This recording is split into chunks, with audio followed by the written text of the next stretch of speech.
ஆடி மாசத்துல தவறாம செய்ற இந்த ஆடிப்பால் ரெசிபி தான் இன்னைக்கு நம்ம பார்க்க போறோம். ரொம்ப ஈஸியா பண்ணிடலாங்க. செம்ம டேஸ்ட்டா இருந்துச்சு. வாங்க எப்படி செய்யலாம்னு பார்த்துடலாம். இது செய்றதுக்கு 10 பாதாம், 2 டேபிள் ஸ்பூன் அளவுக்கு பச்சரிசி 1 மணி நேரம் ஊற வச்சு எடுத்துக்கோங்க. இப்போ மிக்ஸர் ஜார்ல தேங்காய் சேர்த்து கொஞ்சம் போல தண்ணி கூட சேர்த்து நல்லா ஃபைன் பேஸ்ட்டா அரைச்சு எடுத்து வடிகட்டிக்கோங்க. இது திக்கான பாலுங்க. செகண்ட் அதே தேங்காய் கூட கொஞ்சம் போல தண்ணி சேர்த்துட்டு அதையும் வடிகட்டிக்கோங்க. இது கொஞ்சம் தண்ணியா இருக்கும். இப்போ ஊற வச்சிருந்த பாதாமையும் அரிசியும் நல்லா வாஷ் பண்ணிட்டு ஃபைன் பேஸ்ட்டா அரைச்சு எடுத்துக்கோங்க. கொஞ்சம் போல தண்ணி சேர்த்து அரைச்சிக்கோங்க. அரைமுடி தேங்காவுக்கு 4 டேபிள் ஸ்பூன் அளவு நாட்டு சக்கரை சேர்த்தா கரெக்டாக இருக்கும். இதில் கொஞ்சம் போல் தண்ணி சேர்த்து பாகு ரெடி பண்ணிவிட்டு செகண்ட் எடுத்த தண்ணியாக இருக்கிற தேங்காய் பாலை சேர்த்துட்டு பாதாம் பேஸ்ட்டையும் இதில் சேர்த்துட்டு நல்லா குக் பண்ணிக்கோங்க. நல்லா கெட்டியானதுமே கொஞ்சம் போல் ஏலக்காய் தூள் சேர்த்துட்டு ஃபஸ்ட்டு எடுத்த கெட்டியான தேங்காய் பாலையும் சேர்த்துட்டு ஸ்டவ் ஆஃப் பண்ணிவிடுங்க.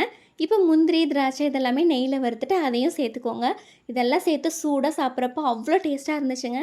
கண்டிப்பாக நீங்களும் இந்த ரெசிபி ட்ரை பண்ணி பாருங்கள். நெக்ஸ்ட் ஒரு இன்ட்ரெஸ்டிங்கான ரெசிபியில் மீட் பண்ணலாம். பாய்.